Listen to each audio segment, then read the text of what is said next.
Across every corner of the planet, there are ancient locations that still leave historians and archaeologists scratching their heads. Massive stone structures shaped and moved using techniques that remain unclear even today. Objects uncovered that appear far too sophisticated for the era in which they were created. And forgotten cities that hint at powerful societies rising and disappearing long before written records officially started.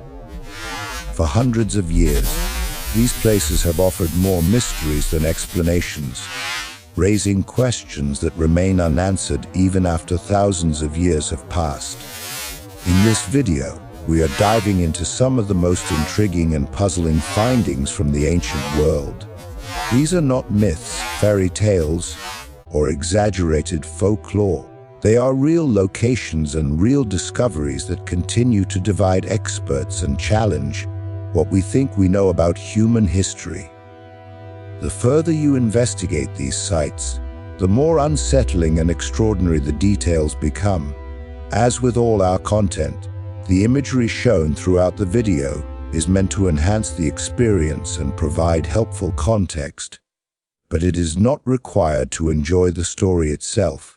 Whether you are watching to relax, drifting off to sleep, playing it quietly while you focus on other tasks, or simply preparing for an evening filled with unanswered questions, make yourself comfortable and allow the noise of the outside world to slowly fade.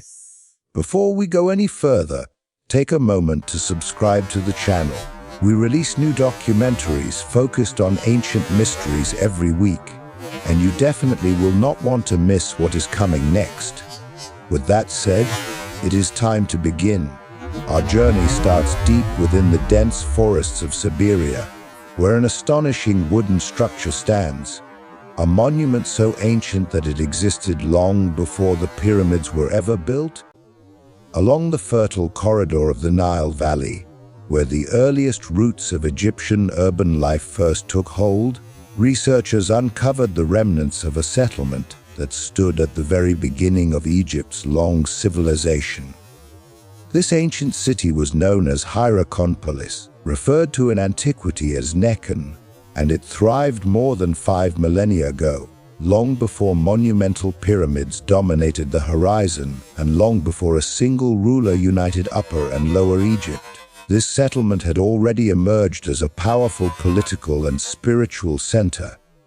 However, hidden beneath layers of shrines, homes, and public spaces lies clear proof of a devastating event that nearly wiped it from existence. A tremendous flood swept through the city with overwhelming force, leaving damage that can still be traced in the archaeological remains today. Hierakonpolis was located on the western bank of the Nile, roughly 100 kilometers north of modern Aswan. Its origins trace back to the pre-dynastic era, beginning as a modest community around 4000 BC. Over time, it expanded rapidly, eventually becoming one of the largest and most important urban centers of its age. At its peak, the city stretched across more than 100 hectares and was home to thousands of residents. Archaeological excavations have uncovered evidence of breweries, industrial workshops, and vast burial grounds. The inhabitants decorated their structures with vivid imagery portraying boats gliding across the river, hunting scenes, and ceremonial rituals that reflected their beliefs and daily activities. Among the most significant discoveries ever made in Egypt is the Nama Palette, which was unearthed within the temple complex of Hierakonpolis. This artifact illustrates the unification of Egypt under a single ruler, indicating that the city played a vital role in shaping the earliest Egyptian state. Yet beneath these remarkable achievements, archaeologists uncovered thick layers of mud and clay mixed with shattered pottery and fallen walls. These deposits pointed to a sudden and catastrophic flood that submerged large sections of the settlement, unlike the regular and predictable annual flooding of the Nile that enriched farmland. This event was destructive and extreme. The depth and spread of the sediment showed that the water rose far beyond typical seasonal levels. Structures built close to the river were overwhelmed. Their foundations were weakened, walls leaned at unnatural angles, and in some locations entire floors of homes and workshops were sealed beneath fine layers of silt. Although Nile floods were usually welcomed as a source of life and fertility, they also carried the potential for ruin. Later Egyptian records speak of years when the river rose too high, washing away villages, animals, and livelihoods. The flood at Hierakonpolis appears to have occurred much earlier, long before writing systems or formal historical records existed. As a result, its exact cause remains unknown. Scholars believe the disaster may have been triggered by intense rainfall far upstream or by shifts in the river's course during a time of climatic instability near the end of the 4th millennium BC.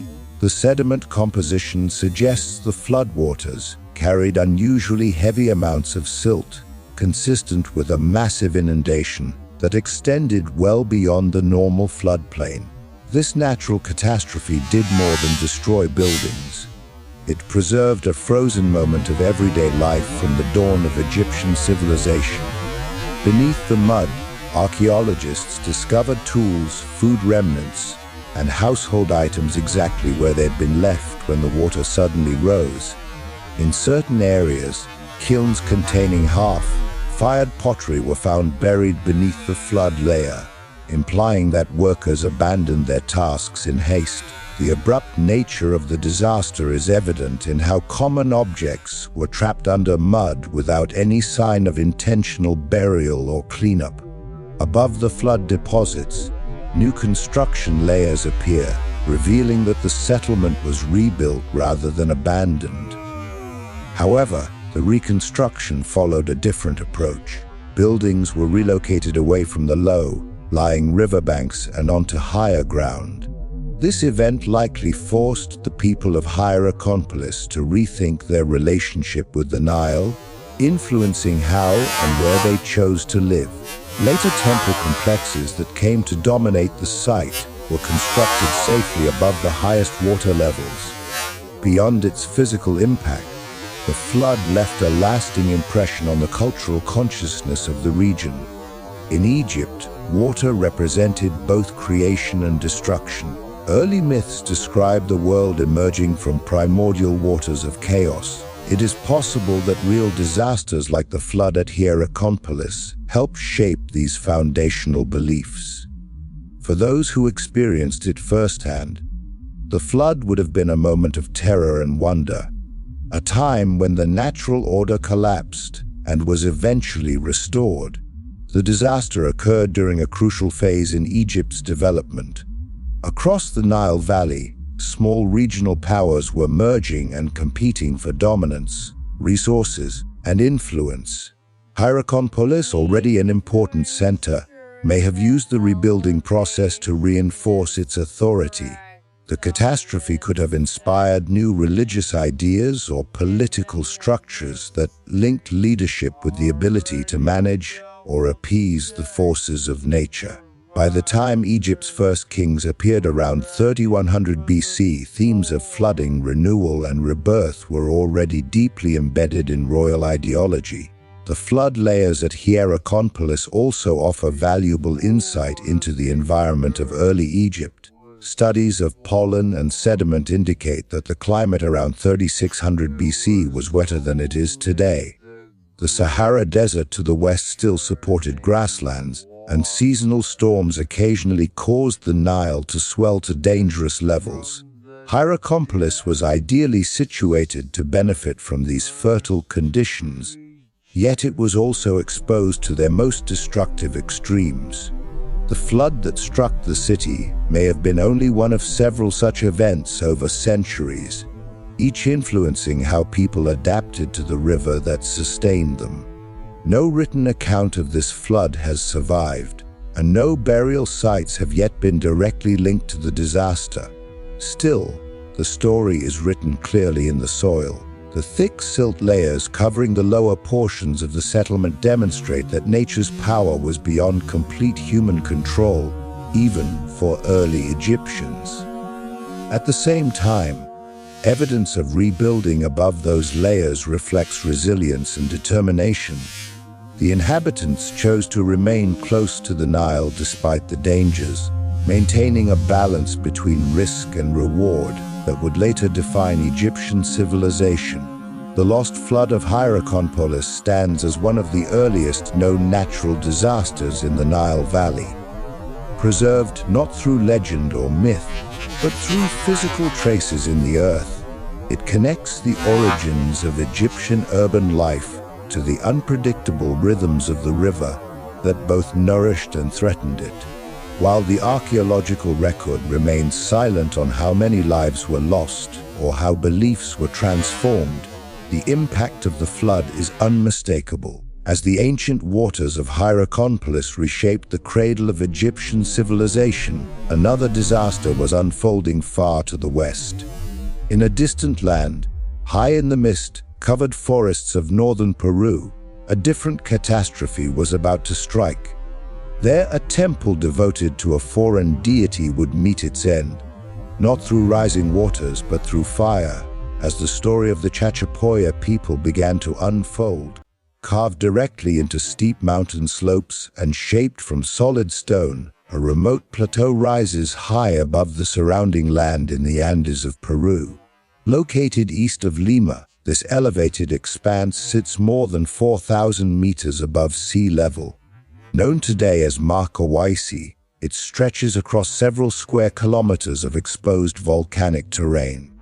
The air at this altitude is thin, the environment stark and windswept, yet for many decades this isolated place has drawn attention for reasons that defy easy explanation. Spread across the surface of the plateau are enormous rock formations that appear to resemble familiar forms. Some look like animal figures, others like human faces, and a few even seem to depict entire scenes frozen in stone.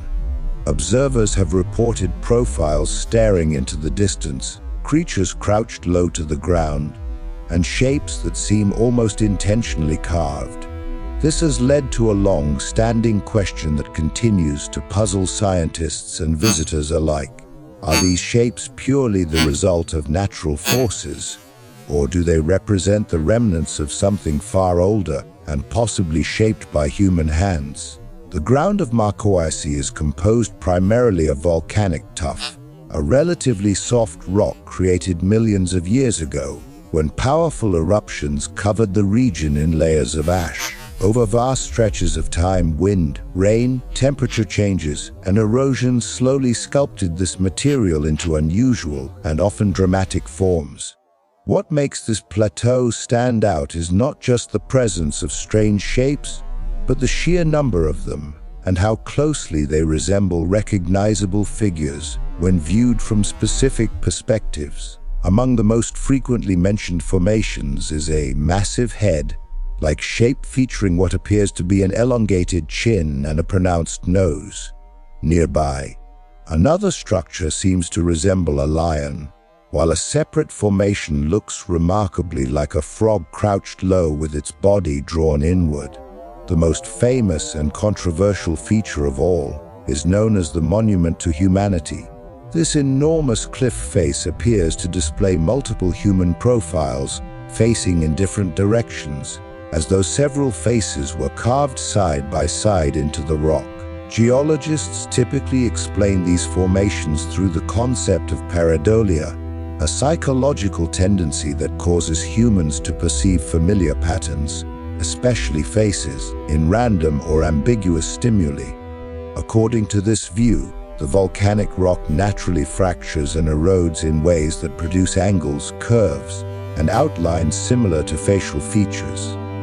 Light and shadow play a crucial role as well, altering the appearance of the rocks throughout the day. A shape that looks unmistakably human at sunrise may appear completely abstract by midday. Marcahuasi entered wider public awareness during the 1950s, largely due to the work of Peruvian explorer and writer Daniel Russo. He conducted extensive documentation of the plateau, photographing and mapping dozens of formations. Russo became convinced that these shapes were not accidental. He believed they were monumental sculptures created by a highly advanced civilization that existed long before any known Andean cultures. According to his theory, this lost society predated even the earliest civilizations of the region. Russo gave names to many of the formations he identified, such as the face of the Inca, the African Queen, the Frog of Fertility, and the Monument to Humanity. He argued that these figures were intentionally designed to communicate universal ideas and cosmic knowledge, left behind as messages for future generations.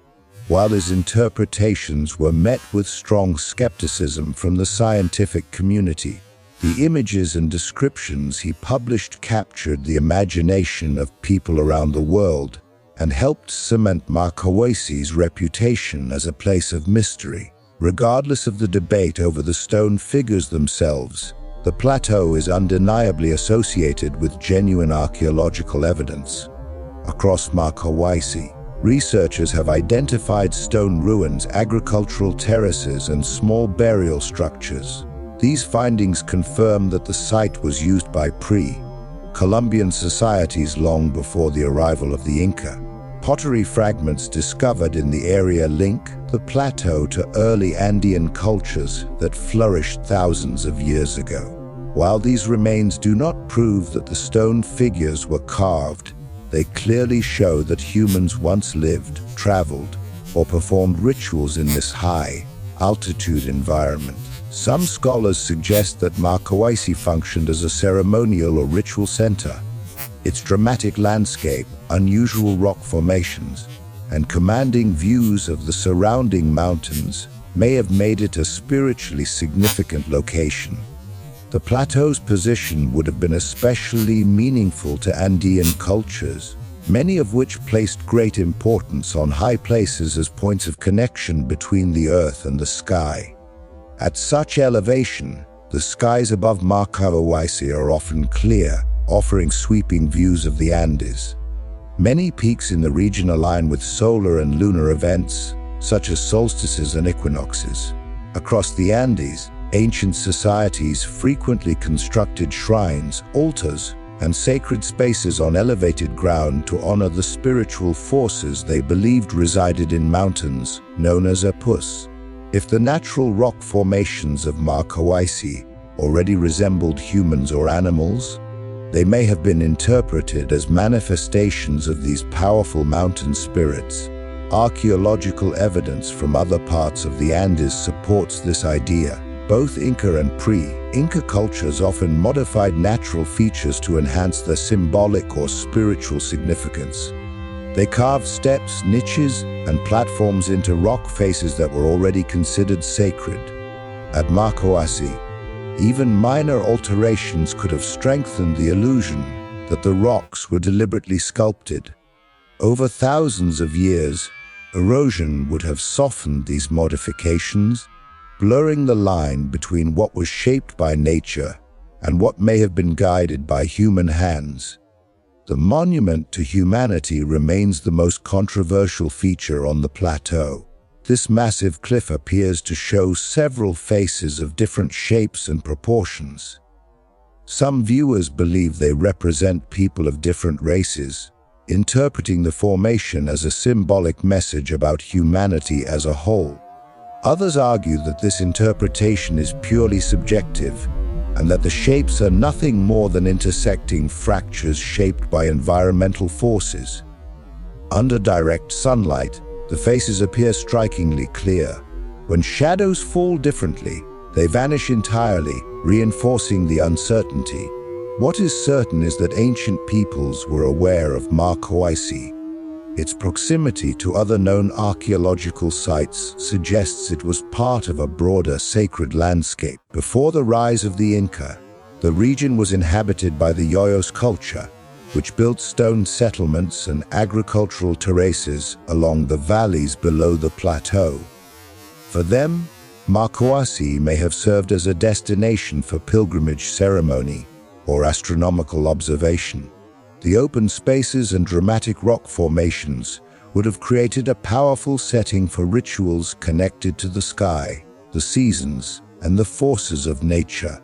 No written records from these cultures survive, leaving modern researchers to rely on material evidence and geological analysis. Excavations on the plateau have revealed small circular structures, offering stones, and tombs containing pottery. These findings suggest that the site was used intermittently, perhaps for seasonal gatherings or ceremonial purposes, rather than as a permanent settlement. If Marcahuasi functioned as a sanctuary, its isolation would have amplified its sacred character. Reaching the plateau requires navigating narrow paths that climb steeply through rugged terrain and thin air. Such a journey would have been physically demanding and symbolically meaningful, potentially serving as a ritual process in itself. The enduring mystery of Marcahuasi lies in the space between geology and culture. On one side, natural processes provide a plausible explanation for the unusual shapes. On the other, the clear evidence of human presence raises the possibility that ancient people recognized, revered, and perhaps subtly altered these forms in accordance with their beliefs. Throughout the Andes, interactions between landscape and spirituality were deeply ingrained, with mountains, stones, and even shadows regarded as living entities. The atmosphere of the plateau adds another layer to its enigma. At more than 4,000 meters above sea level, clouds race across the terrain, and shifting light constantly transforms the appearance of the rocks. A face may appear vivid and unmistakable one moment, only to dissolve into formless stone the next. It is easy to imagine how generations of visitors could have seen in these shapes the likenesses of gods, ancestors, or supernatural beings. Whether the figures of Marcahuasi are entirely natural or the distant echoes of forgotten artistry remains an open question. The geological evidence explains much, yet the archaeological context suggests the site held deep significance for ancient cultures. The stones themselves, shaped by time and possibly touched by human intent, seem to have played a role in ritual life long before history was written. Beyond the towering peaks of the Andes, another ancient mystery lies waiting. Far across the world, beneath the shifting sands of Arabia, the desert once concealed entire cities, trade routes, and civilizations whose names have faded from memory, setting the stage for the next chapter of forgotten history. Silent faces from the dawn of humanity. The name Ain Ghazal translates to Spring of the Gazelle, a fitting title for a place that once sustained one of the earliest large human communities. Beneath the ground of this ancient settlement, archaeologists uncovered a discovery that dramatically reshaped our understanding of early civilization. Buried deep within layers of earth, clay, and plaster were dozens of human statues, nearly life-sized, created thousands of years before the invention of writing. These figures had been deliberately hidden, placed carefully underground as though their makers intended them to remain unseen forever. Ain Ghazal was among the largest known settlements of the pre-pottery Neolithic period, dating roughly between 7250 and 5000 BC. It occupied rich land along the Zarqa River in what is now Jordan, spreading across more than 30 acres. At its peak, the settlement may have supported a population numbering in the several thousands. Its inhabitants were pioneers of early agriculture in the region. They cultivated cereal crops, domesticated animals such as goats, and still supplemented their diet through hunting. Their homes were rectangular structures built from mud brick, featuring plastered floors and organized layouts. This was no small village. It was a complex, structured community beginning to take on the character of an early town. The statues themselves were discovered unexpectedly in 1983, when construction workers expanding a nearby highway cut into the edge of the archaeological site. Researchers were summoned, and beneath collapsed walls and layers of refuse, they uncovered hidden groups of plaster figures. Further excavations in 1985 revealed even more. These statues had been buried intentionally in pits beneath house floors, carefully arranged and sealed away. Each figure was constructed using bundles of reeds tied together to form a core, which was then coated with layers of lime plaster shaped into human form. The eyes were crafted using bitumen, giving them a striking dark appearance.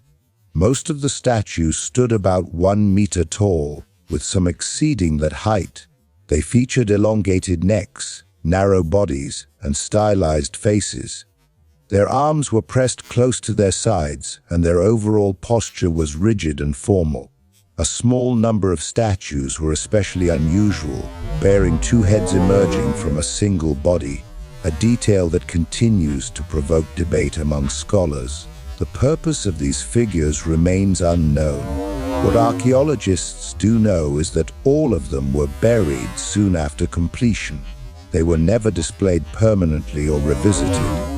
Their careful placement suggests they played a role in a specific ritual or ceremony, after which they were intentionally interred. Radiocarbon dating places their creation between approximately 7250 and 6500 BC, making them some of the oldest large-scale representations of the human form ever discovered. Creating these statues required extraordinary effort and resources. Lime plaster production involved heating limestone to temperatures exceeding 800 degrees Celsius, a process that demanded vast quantities of fuel. In a semi-arid environment where wood was limited, dedicating so much energy to artistic creation indicates that the act itself held profound meaning. This was not decoration made casually. It was a communal investment of time, labor, and belief. The people of Ain Ghazal lived during a time of dramatic transformation. Across the Near East, human societies were shifting from small, mobile groups to settled agricultural communities. Villages expanded into towns, social structures grew more complex, and the foundations of organized religion began to form. The statues likely reflect this transition. They may have represented ancestors, deities, or protective spirits connected to communal identity and survival. Their size and quantity suggest they were intended for collective ceremonies rather than individual devotion. Although no 2 statues are exactly the same, they all share similar proportions and abstract features. Their faces are symmetrical and emotionless, lacking clear expressions. Some researchers believe the figures were modeled after deceased individuals, serving as substitutes for the dead and allowing ancestors to remain symbolically present within the household. Others argue that the statues were not portraits at all, but symbolic representations of fertility, renewal, or communal identity. The double-headed figures in particular may have symbolized dual concepts such as life and death, earth and sky, or past and future. Without written records, their true meaning remains unreachable. The archaeological context of Ain Ghazal provides additional insight. Excavations revealed multiple layers of construction, showing that the settlement was rebuilt repeatedly over centuries. New houses were constructed atop the ruins of older ones, creating a dense, layered site. Beneath many floors, archaeologists found human burials.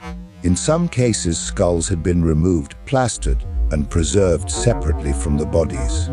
This practice is known from other Neolithic sites in the region, including Jericho and Baizaman, and suggests a shared belief system centered on ancestor veneration. The dead were not gone. They were considered active participants in the living community. The plaster statues may have been an extension of this tradition on a larger, more public scale. Instead of individual skulls, entire human forms were created, possibly representing collective ancestors or spiritual forces watching over the settlement. The craftsmanship involved is remarkable. The surfaces of the statues are smooth and carefully polished, their proportions balanced and deliberate. The plaster was applied in multiple layers to strengthen the figures, and subtle details were added using dark materials for the eyes and faint red pigment for the lips. These were not crude or experimental objects. They reflect advanced planning, cooperation, and technical expertise. Producing dozens of statues would have required careful organization across the community. Materials had to be gathered, kilns constructed and maintained, and skilled individuals coordinated to shape and finish the figures. This level of cooperation points to strong social structures and shared beliefs capable of mobilizing large groups toward a single symbolic goal. Around 6500 BC, Ain Ghazal began to decline.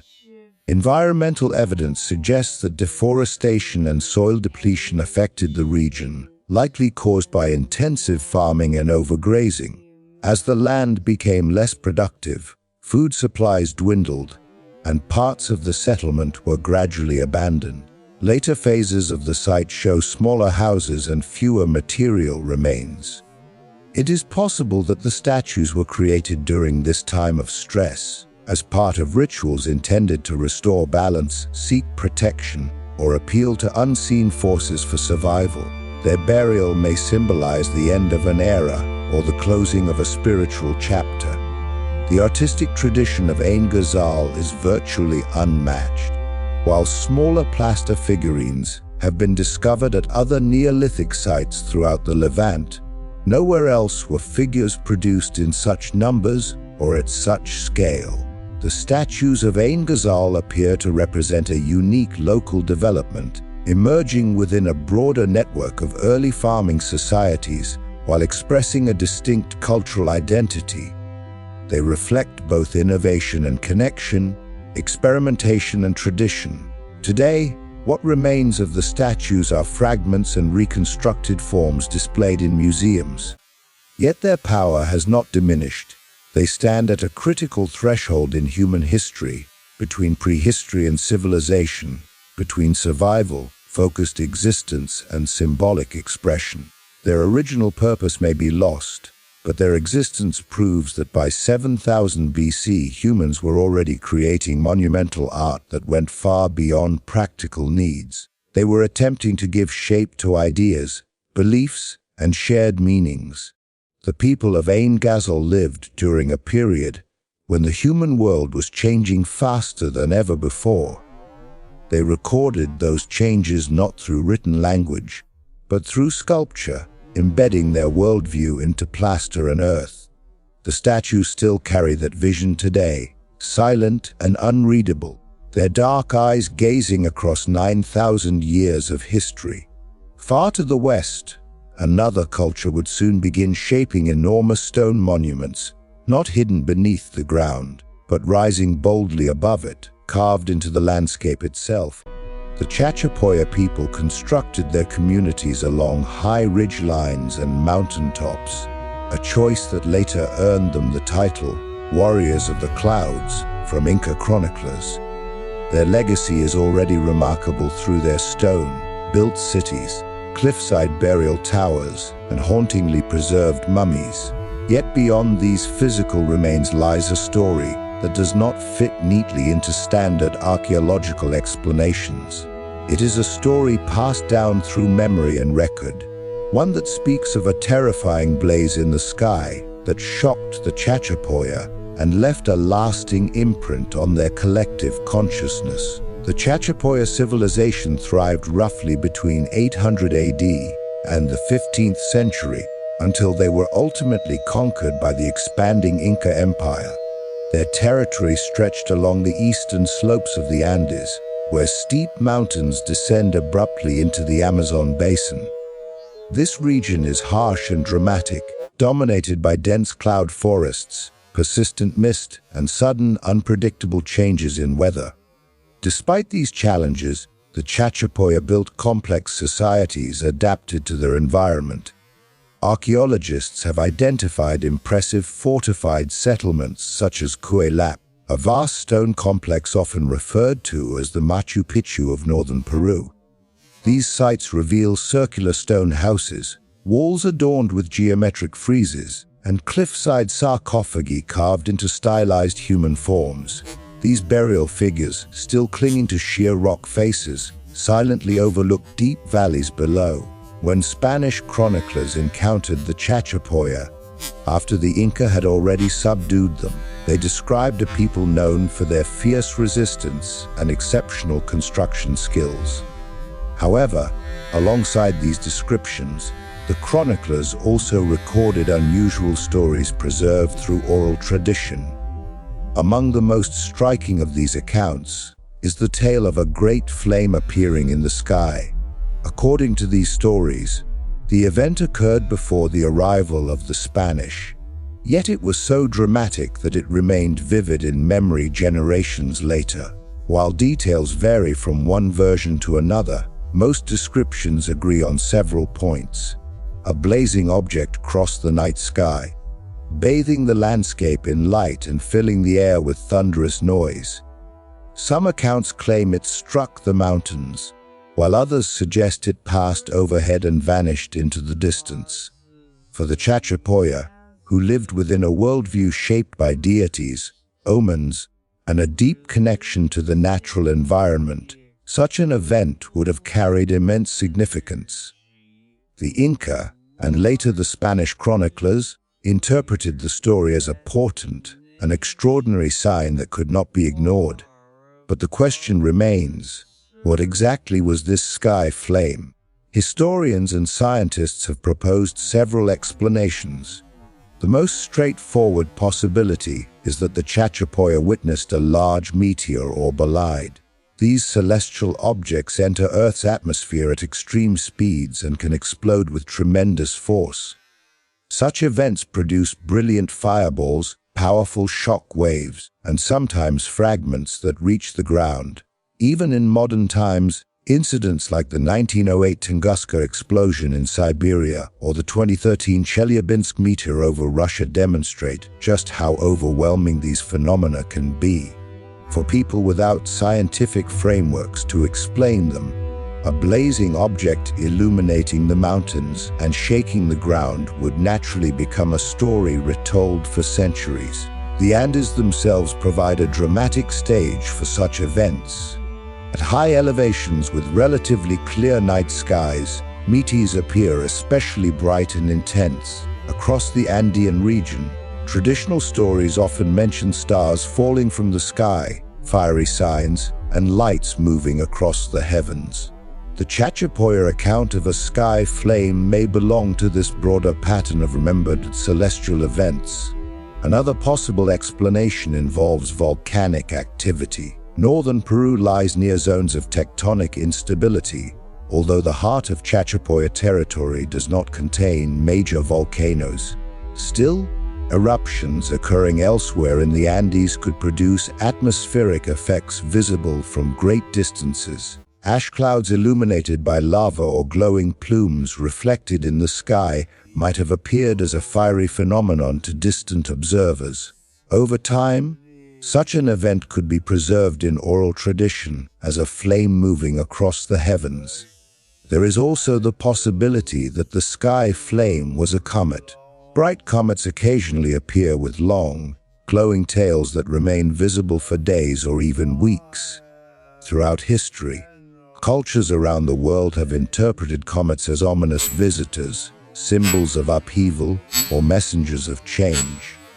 If a particularly striking comet appeared during the height of Chachapoya society, it could easily have been remembered and passed down as a blazing presence in the sky. Regardless of its true nature, the survival of this story in historical records is significant. Unlike purely mythological tales that exist outside of time, Spanish and Inca chroniclers recorded the sky flame as a remembered event. It was something people claimed their ancestors had actually witnessed.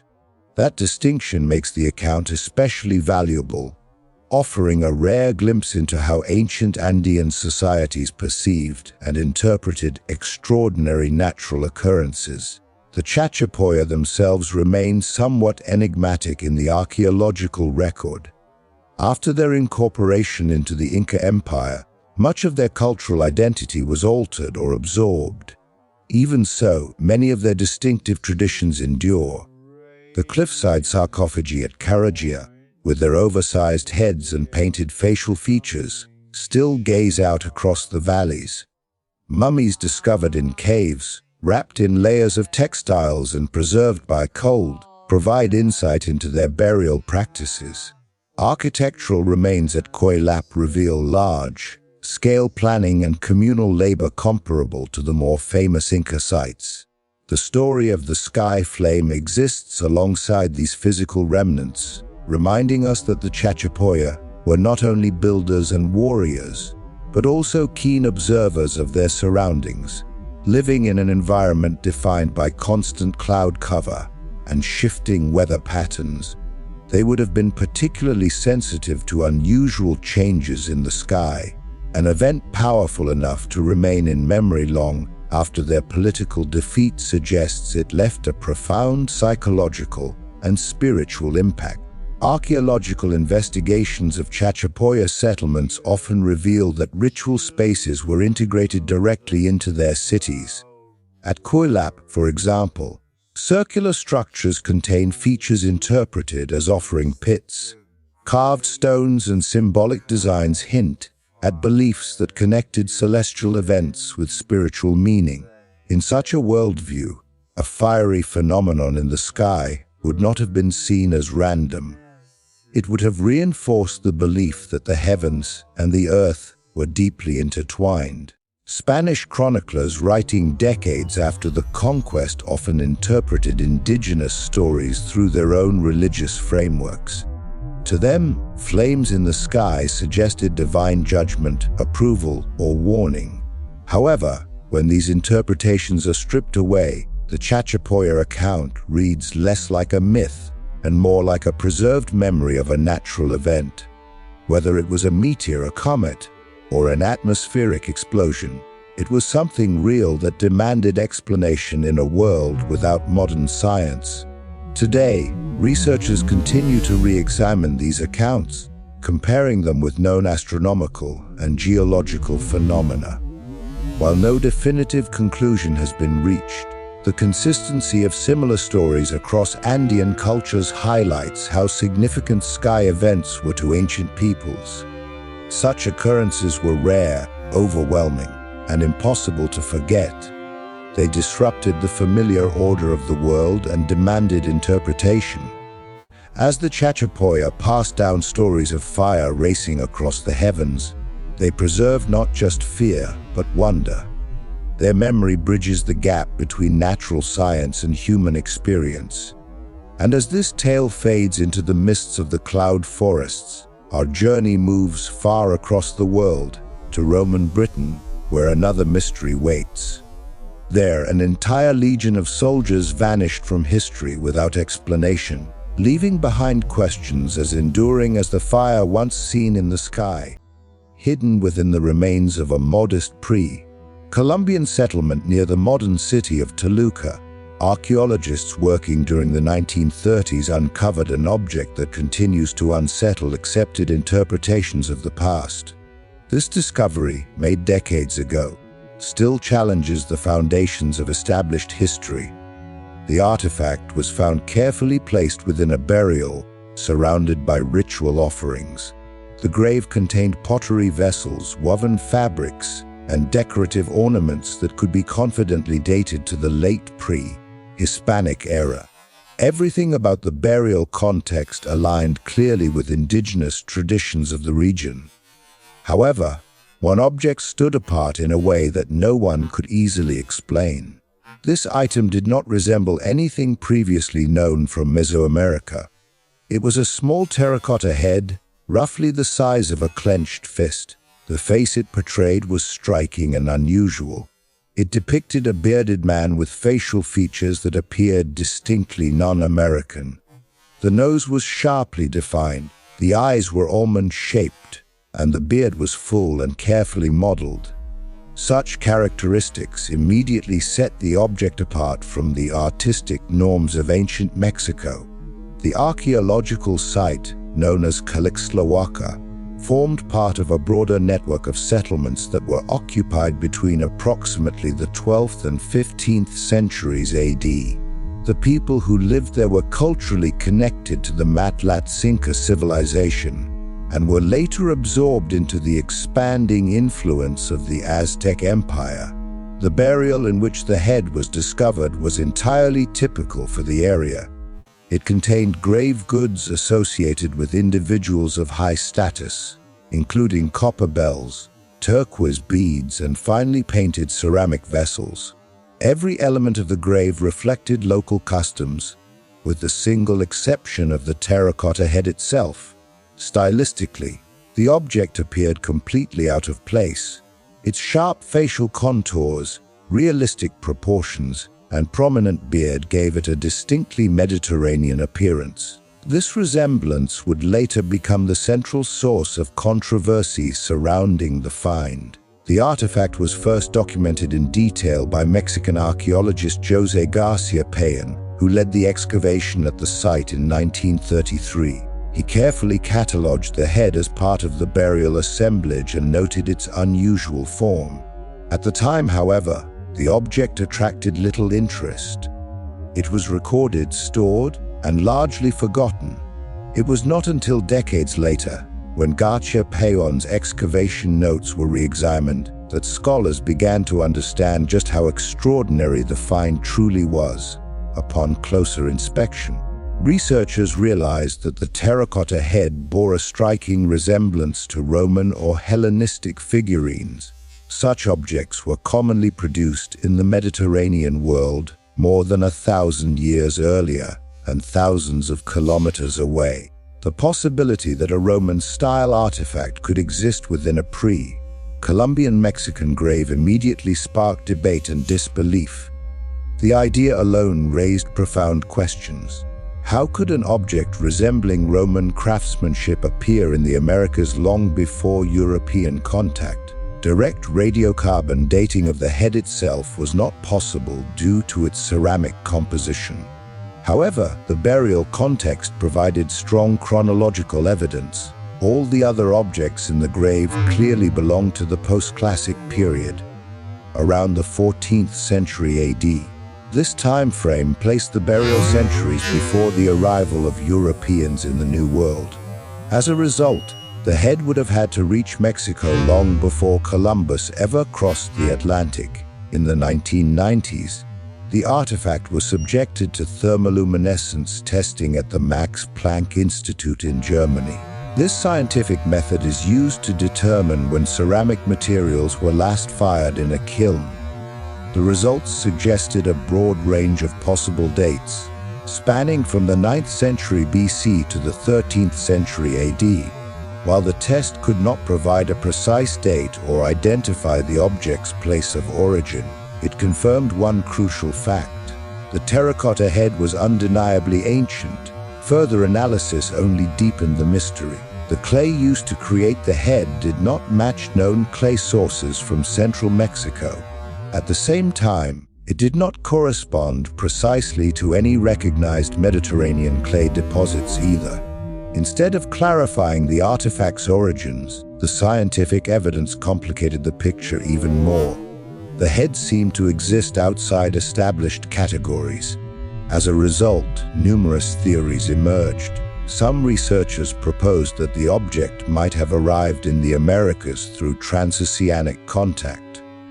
According to this idea, it could have been brought across the Atlantic by accident, possibly carried by sailors whose ship drifted off course, or transported through unknown trade routes. Others suggested that the head may have been introduced into the burial long after it was created. In this scenario, the object could have been a European artifact that somehow entered indigenous circulation following contact, or it might represent a later intrusion into the grave. However, this explanation faced serious problems. Archaeologists found no evidence of disturbance in the burial layers. The grave appeared intact and undisturbed, with the terracotta head sealed in place alongside the other offerings at the time the burial was originally closed. There were no signs that the grave had been reopened or altered at a later date. The physical features of the figure made the mystery even more difficult to resolve. No known Mesoamerican culture depicted bearded men with realistic facial proportions. Across the region, human figures in art are typically stylized and almost always hairless. Facial hair is virtually absent from indigenous iconography. The decision to portray a beard, especially in such a realistic manner, was unprecedented. This single detail convinced many observers that the object could not have been produced within the Americas. Additional explanations were put forward. One theory suggested that the head might have been created by a local artist who had been influenced by foreign traders. Yet no archaeological evidence exists to support contact between Mesoamerica and Mediterranean cultures during that period. Another hypothesis proposed that the object was an imitation, crafted by indigenous artisans who were experimenting with unfamiliar motifs brought from distant lands. Once again, however, no supporting evidence has ever been found. The most extreme theory claimed that the terracotta head was an authentic Roman artifact. Proponents of this idea argued that it might have crossed the ocean during antiquity, possibly carried by shipwreck survivors during the early centuries AD. Supporters pointed to the discovery of Roman glass beads and coins in distant regions of the Old World, suggesting that maritime drift and chance voyages could have carried objects far beyond their places of origin. Skeptics strongly challenged these claims. They argued that while the head was clearly old, its resemblance to Roman art could be coincidental. Simple geometric facial features, they suggested, could naturally align with Mediterranean styles without implying direct contact. More importantly, they emphasized that isolated anomalies cannot overturn an entire historical framework on their own. Without additional evidence such as tools, inscriptions, or architecture, the head alone could not prove ancient Mediterranean contact with the Americas. Despite these objections, the artifact refuses to fit comfortably into any existing explanation. If it was an imported object, how did it reach the Toluca Valley more than 1,000 years before the Spanish arrived? If it was a later European intrusion, why was it buried in a sealed, undisturbed grave alongside objects firmly dated to the 15th century? These questions remain unanswered. The geographic location of the site adds yet another layer of intrigue. Calixtlahuaca was strategically positioned within a high mountain basin along important trade routes that connected central Mexico with the Pacific coast. Long-distance merchants known as Pocteca transported goods such as obsidian, salt cacao, and other exotic items across vast distances. It is theoretically possible that rare foreign objects could have traveled great lengths through these exchange networks. Yet after centuries of archaeological excavation throughout Mesoamerica, no other artifacts of clear Old World origin have been found in comparable contexts. The craftsmanship of the head itself also resists easy classification. The clay is finely grained, the surface smooth, and the firing temperature suggests the use of advanced kiln techniques. The facial expression appears naturalistic, with carefully shaped details. The proportions and overall style closely resemble Roman figurines produced in the Eastern Mediterranean between the 2nd century BC and the 2nd century AD. However, no identical examples have ever been identified. For those who view the artifact as evidence of ancient transoceanic contact, the implications are staggering. It would suggest that ships from the Old World reached the Americas long before the Viking voyages to North America, and more than 1,000 years before Columbus. Such a conclusion would dramatically alter our understanding of global history. Yet extraordinary claims demand extraordinary evidence, and the solitary Calixtlahuaca head stands alone, without clear context or comparison. Despite widespread skepticism, the object cannot be dismissed. Its existence is undeniable. Its material is ancient. Its discovery is well documented. The true puzzle lies not in whether it is real, but in how it came to rest within a pre-Columbian grave.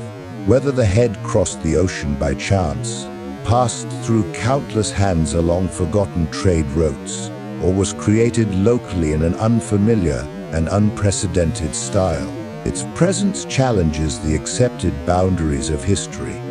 There are no inscriptions carved into its surface. No written records explain its journey. No definitive answers accompany its discovery. All that remains is a small terracotta face, bearded and silent, emerging from the soil of Mexico.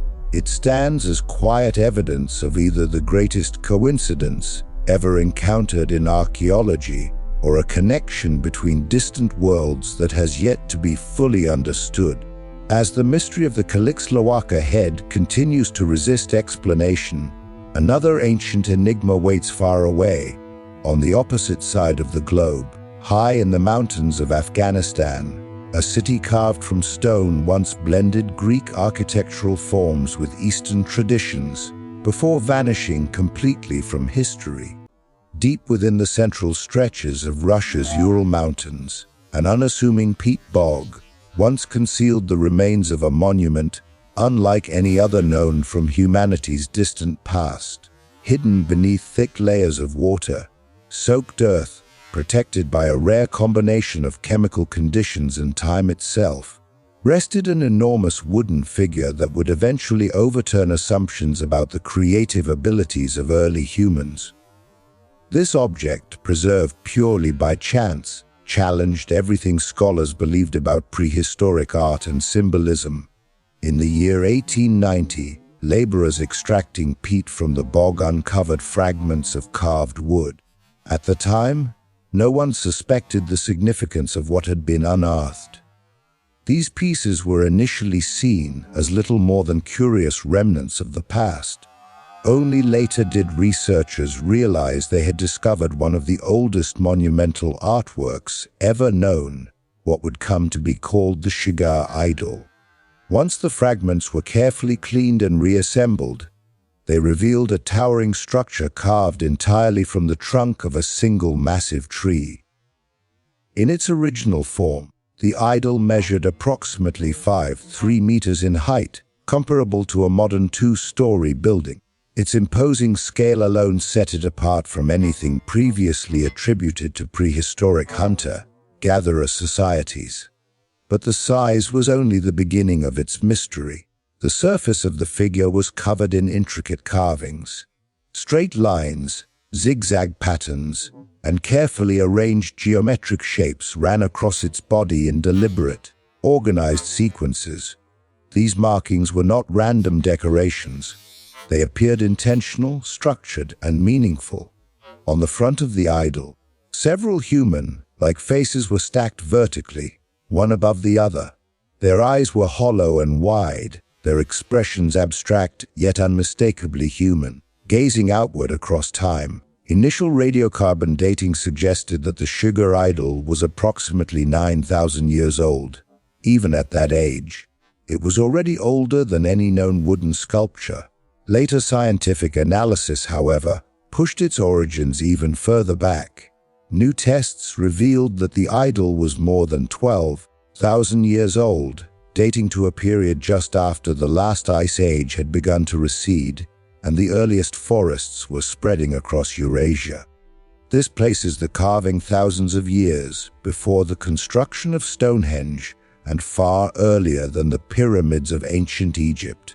The idol was created during the Mesolithic era, a time when most of northern Eurasia was inhabited by small groups of hunter-gatherers. These communities are often imagined as living simple lives focused entirely on survival. Yet the Shigir Idol tells a very different story.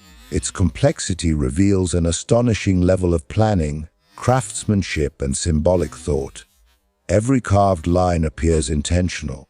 Each face and geometric motif suggests that the figure carried a narrative, perhaps a mythological story, a spiritual framework, or a set of teachings that once held deep significance for its creators.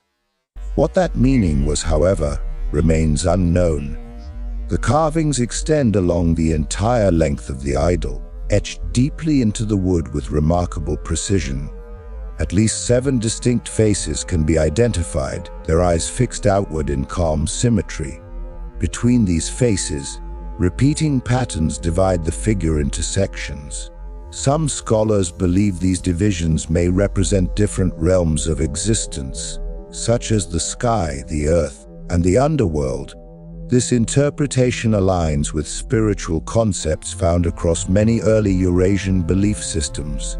Other archaeologists propose different explanations. Some suggest the idol functioned as a boundary marker, warning or protecting a sacred area. Others believe it may represent ancestral spirits or powerful beings meant to watch over the landscape. Because there are no close parallels to the Shigir Idol, its interpretation remains open to debate. No single theory has been universally accepted. The choice of material adds another layer of intrigue. The idol was carved from a single large trunk that was at least 150 years old when it was cut down. This indicates careful selection rather than convenience. The tree was stripped, shaped, and carved using stone tools. The level of detail in the carvings goes far beyond simple ornamentation. Even the techniques used appear consistent and deliberate, suggesting a shared tradition of craftsmanship passed down over generations. This implies that the creators were not experimenting randomly, but working within an established cultural framework. At the time the idol was made, the region surrounding the Urals was undergoing dramatic environmental changes. Glaciers were retreating, exposing expansive forests, rivers, and valleys rich in wildlife and edible plants. Small groups of hunter-gatherers moved through this landscape, leaving behind stone tools, animal remains, and traces of campfires. Within this context, the Shigir Idol is extraordinary. It belongs to a world without cities, temples, or permanent settlements. In such a setting, a monument over 5 meters tall would have dominated its surroundings, visible from great distances and impossible to ignore. The geometric designs carved into the idol resemble patterns found across early Eurasian art. Zigzags, chevrons, and parallel lines are commonly associated with spiritual or shamanic traditions. Similar motifs appear in Mesolithic carvings, early pottery, and textiles found across vast regions. This suggests the existence of a shared symbolic language among widely separated communities. Whether the Shigir Idol represents deities, spirits, or ancestors, it clearly demonstrates that its creators possessed both imagination and a deep understanding of wood as a medium. The preservation of the idol is almost as remarkable as its creation. It survived for over 10,000 years because it was buried in the oxygen, poor mud of the Shigir peat bog. In this anaerobic environment, bacteria that normally cause wood to decay could not survive. As a result, the monument was effectively sealed away for millennia.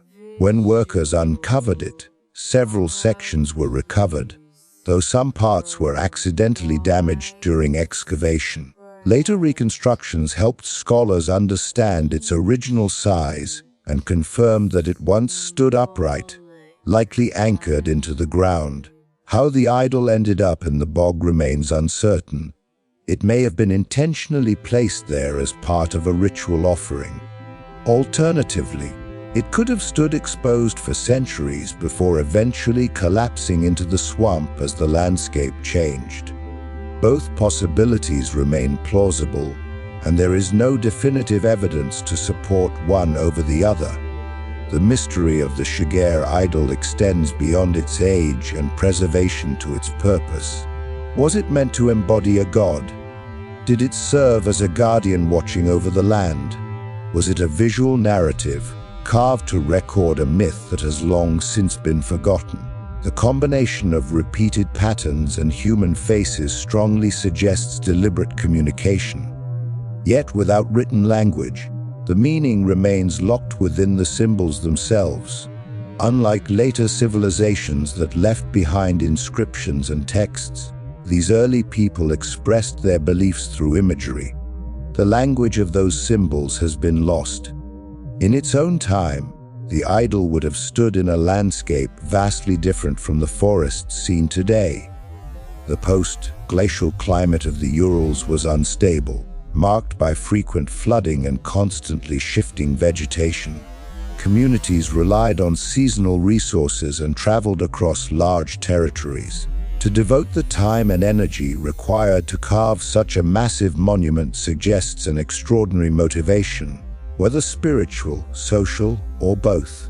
The idol may have functioned as a gathering point, a marker of shared identity for groups that came together seasonally to trade, celebrate, or perform rituals. Whatever its purpose, the Shigir Idol remains the oldest known monumental wooden sculpture in the world, and one of the most enigmatic. Every interpretation remains tentative. Every theory leaves unanswered questions. Its age, scale, and complexity are undeniable facts. Yet the meaning behind the carved lines, and the reason these ancient people chose to immortalize faces in wood, remains one of archaeology's most enduring mysteries. As the idol's carved eyes continue to stare across thousands of years, another puzzle emerges far to the south. There, carved not from wood but from stone, stands another ancient monument shaped with equal care and precision. On the far western edge of the Iberian Peninsula, and later near the outskirts of Amman, the capital of Jordan, sites like Ain Ghazal remind us that humanity's earliest monuments still have many secrets left to reveal. The vanishing of Rome's forgotten legion. The Roman military earned its reputation through relentless discipline, rigid structure, and an unmatched ability to suppress rebellion across a territory that stretched from the burning sands of Syria to the cold, wooded frontiers of Britain. For centuries, Rome's legions were the backbone of imperial power, carefully recorded and proudly remembered. Yet one unit, the 9th Legion, known as Legio IX Hispana, vanished so completely from the historical record that its ultimate fate has remained uncertain for generations. The disappearance of the 9th Legion stands today as one of the most enduring and debated enigmas of Roman history. The 9th Legion possessed a long and distinguished past. Many historians believe it was first formed under Julius Caesar during his campaigns in Gaul in the mid-1st century BC. Units bearing the 9th designation fought during Caesar's brutal conquest of Gaul, and later took part in the decisive Battle of Pharsalus during Rome's civil wars. Following Caesar's assassination, the legion was reorganized and continued its service under Augustus, Rome's first emperor. During this period, it was stationed in Hispania, present-day Spain, where it earned the honorary title Hispana, a name it would carry for the rest of its existence. By the early 1st century AD, the 9th Legion had been transferred to Britain. Roman forces invaded the island in AD 43 under Emperor Claudius, launching a massive military operation aimed at expanding the empire's reach. While Rome quickly secured much of southern Britain, the campaign was anything but straightforward. Fierce resistance came from tribal groups in Wales and northern England, and the 9th Legion played a major role in these prolonged and difficult conflicts. One of the darkest moments in the Legion's history occurred during the revolt of the Iceni in AD 60 or 61. Led by Queen Boudicca, the uprising posed a serious threat to Roman rule in Britain. As the rebellion spread, the 9th Legion marched to relieve the Roman settlement at Camulodunum, modern-day Colchester. Along the way, the legion was ambushed. According to the Roman historian Tacitus, the majority of the 9th's infantry was slaughtered. Only its cavalry managed to escape. Although the legion was later rebuilt, the devastating loss permanently scarred its reputation. Despite this setback, the 9th remained active in Britain after the rebellion was crushed. Its headquarters were established at York, known in Roman times as Eboracum. Archaeological evidence, including inscriptions and stamped tiles, confirms the legion's presence there well into the early 2nd century AD. For decades, it continued to guard the northern frontier, operating in a region that was both strategically vital and persistently unstable. Then, without warning, the historical trail fades. By around AD 120, references to the 9th Legion disappear entirely. Other legions stationed in Britain, such as the 2nd Augusta and the 20th Valeria Victrix, continue to appear in inscriptions and official records. The 9th, however, vanishes. This sudden absence gave rise to one of the most popular theories surrounding its fate, that the Legion was destroyed in battle somewhere in northern Britain, possibly during a campaign against tribes beyond what is now Scotland. This idea gained widespread attention in the 20th century, particularly through historical speculation and later through fiction, most famously the novel The Eagle of the Ninth. The story imagined the Legion marching north beyond Hadrian's Wall, only to be annihilated by hostile tribes, its standards lost forever. Archaeological evidence does show that several Roman forts in Scotland were attacked and burned during the early 2nd century, suggesting periods of intense conflict. The possibility that the 9th advanced northward and never returned remains tempting. However, this theory is not without serious issues. Construction of Hadrian's Wall began in AD 122 under Emperor Hadrian, intended to regulate movement and secure the boundary between Roman-controlled Britain and the unconquered north. If the 9th Legion had been destroyed in a catastrophic defeat only a few years earlier, it is reasonable to expect that Roman sources would have mentioned such a disaster. Roman historians were not inclined to conceal major losses. The annihilation of 3 legions in the Teutoburg forest in AD 9, for example, was extensively recorded. The silence surrounding the 9th suggests that its end may not have been marked by a dramatic battlefield catastrophe, though that does not make its disappearance any less puzzling. Another explanation proposes that the legion was transferred out of Britain and met its end elsewhere in the empire. Some evidence hints that the 9th may have been redeployed to the Rhine frontier, or even farther east. A tile stamp discovered in Nijmegen in the Netherlands has been attributed to the 9th Legion and dated to around AD 120. If this identification is correct, it would mean the Legion had already left Britain by that time. From the European continent, the 9th could have been sent to more volatile regions of the empire. Rome faced significant unrest in the eastern provinces during the early 2nd century. The Bar Kokhba revolt in Judea between AD 132 to 136 was one of the most intense uprisings Rome ever confronted. Major conflicts also erupted in Armenia and Parthia. Entire legions were sometimes destroyed or severely weakened in these distant theaters, and not all such losses were carefully documented. Some scholars argue that the 9th Legion may not have been destroyed at all, but rather quietly disbanded.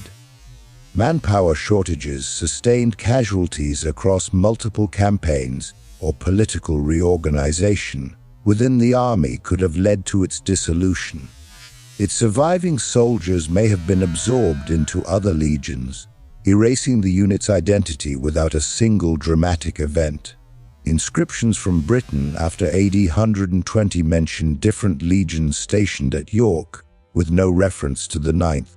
This could point to an administrative reshuffling rather than a sudden disaster, though it still fails to explain why the legion's name vanished so completely from official records. What makes the mystery of the 9th Legion so compelling is the absence of resolution.